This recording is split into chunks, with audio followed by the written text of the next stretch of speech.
Hello అండి, అందరికీ good morning. ఈ వీడియో పెట్టడం లేట్ అయిందండి. మా ఊరికి ఒక 7 కిలోమీటర్ల దూరంలో వెంకటేశ్వర స్వామి వెలిసారండి. 10 సంవత్సరాల కింద వేరు వెంకటేశ్వర స్వామి ఈయన 10 సంవత్సరాలు అయిందండి ఆయన వెలిసి. ఇక్కడ చాలా మహింగల్ల ఆయన. మేము ప్రతి శనివారం అక్కడికి వెళ్తామండి. శని ఆదివారాలు అన్నదానం, పిల్లలు లేని వాళ్ళకి పిల్లల్ని, ఇలా చాలామందికి మంచిగా జరిగిందంటే ఇక్కడ జరిగిందంటే జరిగింది మాకు తెలిసి ఇవన్నీ. ఈ శనివారం మేము ఆ గుడికి వెళ్ళామండి. గుడికి వెనక పక్క సుబ్రహ్మణ్య స్వామి ఉన్నారు ఇక్కడ. వారు నేను బాబు అందరం ఒక సపోర్ట్ తోట అండి ఇది. సపోర్ట్ తోటలో ఆయన తోటలో వెలిసారు. ఆ వెలిసింది ఆ ఊర్లో ఒక చిన్న పల్లెటూరు ఉంది. ఆ పల్లెటూరులో ఒక అతనికి కల్లోకి వచ్చి చెప్పారంట ఇక్కడ వెలిసినట్టు. అక్కడికి వచ్చి చూస్తే ఒక చెట్టు లోపల నుంచి బయటకు వచ్చి ఉన్నాడు స్వామివారు. అయితే ఇలా జరిగి 10 సంవత్సరాలు అయిందండి. అప్పటి నుంచి పూజలు ఇవన్నీ ఇక్కడ బాగా జరుగుతుంటాయి. మెయిన్ రోడ్డుకి ఈ స్వామి వెలిసింది తోటలో, సపోర్ట్ తోటలో. రోడ్డు మీద ఏ వెహికల్ అయినా ఆపుకొని కాయ కొట్టి దండం పెట్టుకొని పోతుంటారు ఇక్కడ. మేమంతా ఇక్కడికి వస్తూ ఉంటామండి. ఎవరికైనా మొక్కుకుంటే మంచిగా జరుగుతుంది ఇక్కడ. మాకు ఒక 7 కిలోమీటర్లు ఉంటుందండి ఇక్కడికి. మేము ప్రతి శనివారం వెళ్తుంటాము. ఫ్యామిలీ అంతా, మా చుట్టుపక్కల వాళ్ళంతా ఇక్కడే ఉంటారు.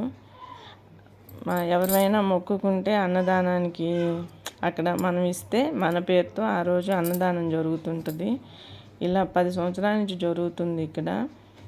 ఈ వీడియో తీయటం చాలా రోజులు అయింది.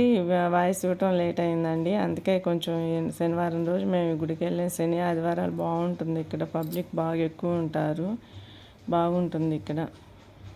తోట అండి, ఈ చుట్టుపక్కల గుడికి తోటే ఉంటుంది. తోటలో వెలిసాడు స్వామి, పేరు వెంకటేశ్వర స్వామి. మనం తిరుపతి పోలేకపోయినా ఇక్కడికి వెళ్ళి దండం పెట్టుకుంటే మంచిగా జరుగుతుంది. ఇప్పుడు వరకు ఎవరు వెళ్ళినా కానీ బాగానే ఉందని. హారతి 12 గంటలకి హారతి ఉంటుందండి ప్రతి శనివారం. హారతి టయానికి వెళ్ళాము మేము. ఎవరికైనా మొక్కుకుంటే ఇక్కడ బాగానే ఉంటుందండి. పబ్లిక్ ఇప్పుడు ఎండలకి కొంచెం తగ్గారు, లేకపోతే ఫుల్ పబ్లిక్ ఉంటారు. రోడ్డు మీదకి ఎక్కువ ఉంటారు అసలుకి. పూజలన్నీ బాగా జరుగుతాయండి ఇక్కడ. హారతి టైం ప్రతి శనివారం మొక్కుకున్న వాళ్ళు స్పెషల్ పూజలు ఉంటాయండి 12 గంటలకి.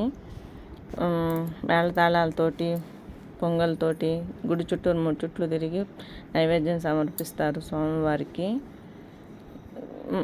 అది మొక్కుకుంటే ఇలా చేసుకోవచ్చు అని ఇప్పుడు ప్రతి శనివారం కంపల్సరీ ఇలాంటి పూజ జరుగుతుంది, స్పెషల్ పూజ. మేము వచ్చినప్పుడల్లా 12 గంటలకి తక్కువే అండి, ఎక్కువే అవుతుంది. కానీ ఈసారి మేము కావాలని టైం కుదిరించుకొని 12ంటికి వచ్చాము. చుట్టుపక్కల వాళ్ళందరూ నమ్మకంతో నమ్మి వస్తుంటారండి. అందరికీ మంచిగా జరుగుతుంది ఇప్పుడు వరకు ఇక్కడ. స్వామివారి ఎదురుగా వినాయకుడు పెట్టున్నారు. ఇటు పక్కకి అమ్మవారు ఇక్కడ. స్వామివారు ఒక చెట్టులో త్వరలో నుంచి అతను స్వామి బయటకు వచ్చి ఒక అతనికి కల్లోకి వచ్చి చెప్పారంట. అప్పుడు వచ్చి చూస్తే చెట్లు ఆయన వెలుసున్నారు. 10 సంవత్సరాలు జరిగిందండి ఇలా జరిగి. అప్పటి నుంచి ఇక్కడ బాగా పూజలు జరుగుతుంటాయి. బాగా కనిపిస్తుంది. దగ్గరికి దీన్ని లేదండి. ఇంకా వెంకటేశ్వర స్వామి, వేరు వెంకటేశ్వర స్వామి అండి. ఇదిగో చూడండి, ఆయన వెలిసారు ఇక్కడ. మా ఊర్లో ఇప్పుడు వరకు ఈ 10 సంవత్సరాల కిందటైతే వెంకటేశ్వర స్వామి గుడి లేదండి. ఇప్పుడు ఆయన వెలిసిన తర్వాత ఈ చుట్టుపక్కల వాళ్ళంతా ఆ గుడికి వెళ్తుంటారు. ఇప్పుడు ఎండలయ్యి ఇదిగో పిల్లలు లేని వాళ్ళకి ఇక్కడ ఆ స్వామి దగ్గర ఉన్న ప్రసాదం ఇస్తే పండు పిల్లలు పుడతారు. ఈరోజు ఒక ఆమెకే ఇచ్చారండి. 3 వచ్చారు, ఒక ఆమెకే ఇచ్చారు. అమ్మవారి ఎదురుగా ఆమె పండు తింటుంది.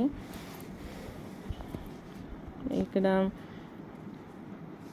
స్వామివారి పక్కన అమ్మవారు అండి. ఇదిగో పండు తింటా ఒక ఆమె. గుడి ఎదరండి, చుట్టూరు తోట, సపోర్ట్ తోట అండి ఇది. బాగా చాలా బాగుంటుంది, ప్రశాంతంగా ఉంటుందండి. వచ్చి స్వామిని దర్శించుకొని భోజనం చేసుకొని పక్కనే మండపం కట్టారు, కళ్యాణ మండపం. చూద్దాం రండి. ఇదిగో ఇక్కడ ఇప్పుడు అక్కడికి వెళ్తున్నాము. ఇదిగోండి చూడండి, ఈ మండపం ఇక్కడ కళ్యాణం జరిపిస్తుంటారండి. 7 వారాల పూజ జరుగుతుంది కదండి, ఆ పూజ కూడా ఇక్కడ జరిపిస్తుంటారు. మనం వ్రతం చేసుకోవాలి, 7 శనివారాల వ్రతం అంటే మన పేరు కూడా రాసుకుంటారు. ఇక్కడ ఆ పూజలు జరుగుతుంటాయి. ఇది ఈ మండపం అంతా కట్టారండి. మా మనమడు చూడండి, స్వామిని రమ్మని పిలుస్తున్నారు. బాగుంటుందండి ఇక్కడ. చుట్టుపక్కల వాళ్ళ తోట చుట్టూరు మధ్యలో స్వామి వెలిసారు.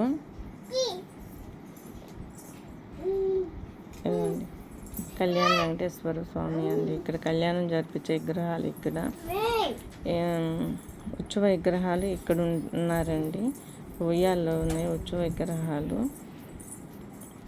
ఇటు గుడికి వెనక వైపు అన్నదానం జరుగుతుంటుంది. ప్రతి శనివారం గుడికి వెనక వైపు అన్నదానం జరుగుతుంటుందండి.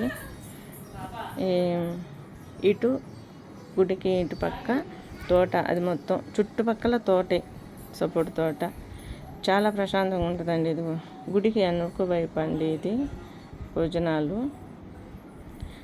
మినిమం 200 మంది పైనే తింటారండి ప్రతి శనివారం. ఇప్పుడు ఎండకి ఉదయం వచ్చి వెళ్ళిపోతున్నారు, భోజనం టైంకి కొంతమందే ఉంటున్నారని చెప్తున్నారు. వెళ్ళిపోతున్నారంటే ఎండలకు ఎక్కువ ఉండట్లేదని, లేకపోతే ఫుల్ పబ్లిక్ ఉంటారండి ఇక్కడ. చూడండి, చుట్టూరు సపోర్ట్ తోట, మధ్యలో స్వామి. ఎంతో హాయిగా ఉంటుందండి. అంతా మంచి జరగాలి.